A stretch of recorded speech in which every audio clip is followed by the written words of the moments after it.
Hi, it's Laura with Following the Paper Trail, and it's the 5th day of Christmas. Actually, it's the 5th and the 6th day, because I'm combining both of them in this video. There's just going to be one video this week. As many of you may know who watch my Ustream show, my daughter Sarah is having surgery to have her appendix removed tomorrow. She had her appendix rupture about 6 weeks ago, and they've cleared up all the infection, and now we're going to get the nasty old little thing out of there. So I'm going to be probably coming home from the hospital with her on Wednesday. So we're doing both the 5th day and the 6th day today. So what I'm working at, I have been playing with the Tim Holtz configuration boxes. I don't know if you played with these yet. Super fun. There's lots of things that you can do with them. If some of you may have watched my Ustream show this past weekend, and on that show I showed you how to make this advent calendar box using the largest one and 2 of the smaller ones. This is all on my Ustream channel. It's all recorded and everything. Let me tip this back down again.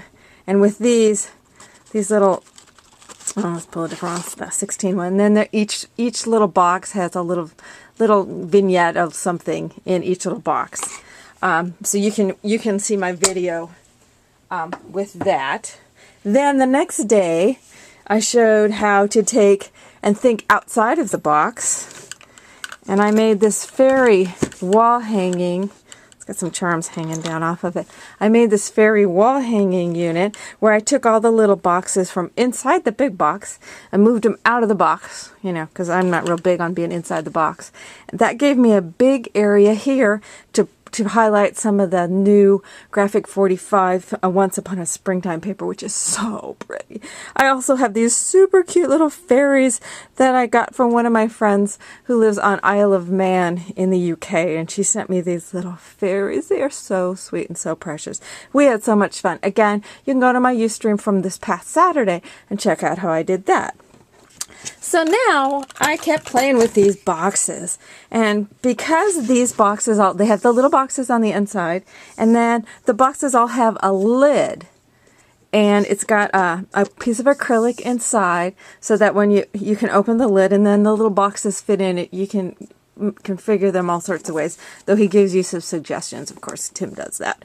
And then they're all in a big box. So what I did is I took these and broke the parts apart, and this is what I came up with. For the 5th day of Christmas, I made a little gift box.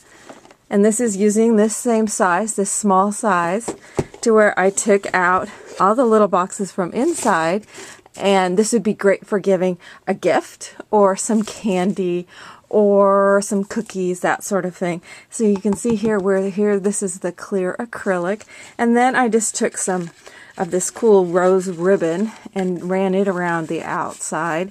I took here, you can't really see it, but I took some Pearl Beauty because I didn't want to have to paint the box because I like the kind of ivory color. But I took some Pearl Beauty and just did it along this top edge. And then I took some flat back pearls and glued those down. And then, you know, add Prima flowers to anything, it's going to look gorgeous. So I just glued on some Prima flowers. You could make your own flowers, that sort of thing, but I wanted this to be quick, and it was. So that just makes a wonderful little gift box for someone special.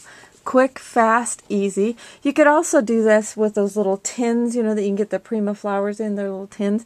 You could do the same sort of thing with that.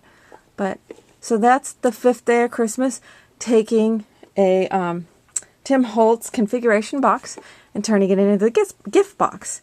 Okay, you're thinking, well, what do I do with all those little boxes that are inside? I got most of them done. I still have one more to do, but here's one of the little boxes. And these are nicely finished. They're a nice heavyweight chipboard, and then they're covered with a paper, and it's in kind of this taupey ivory-ish color. Real neutral.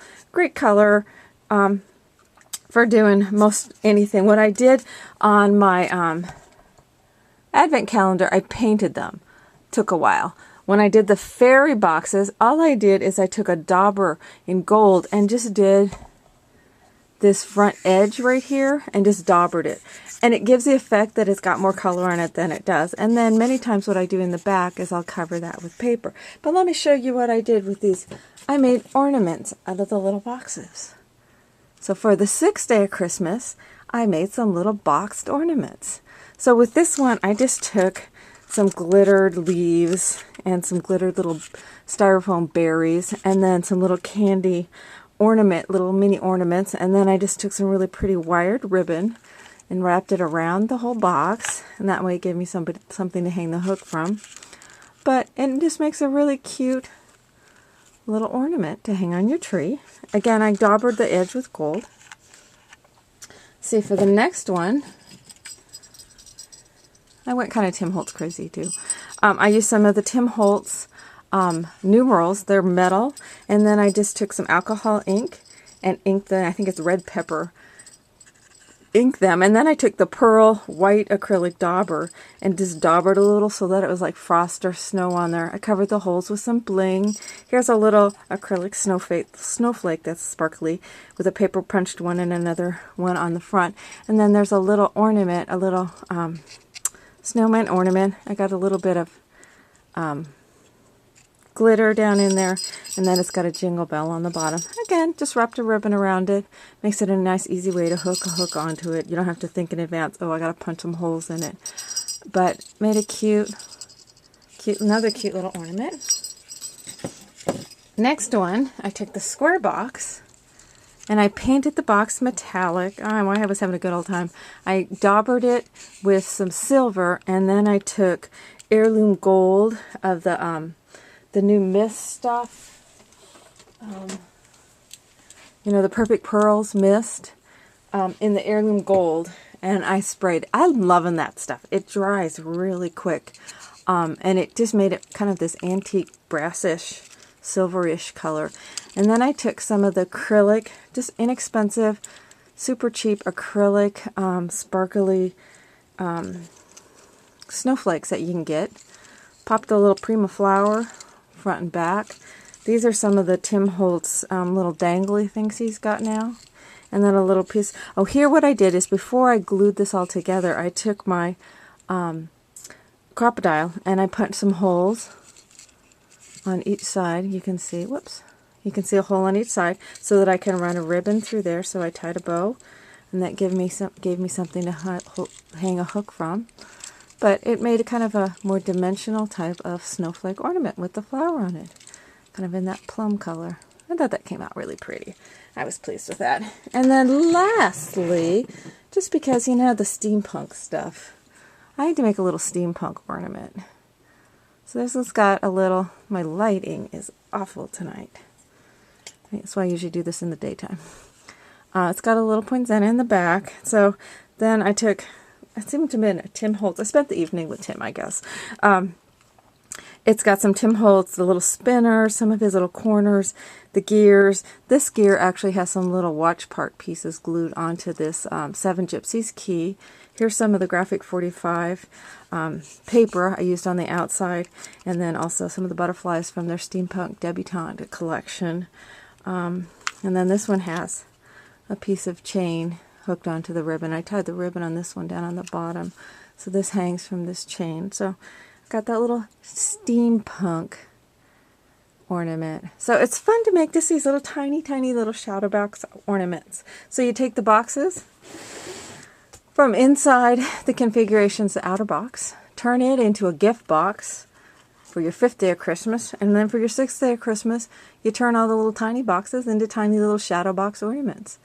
Tons of fun. I was just having a grand old time.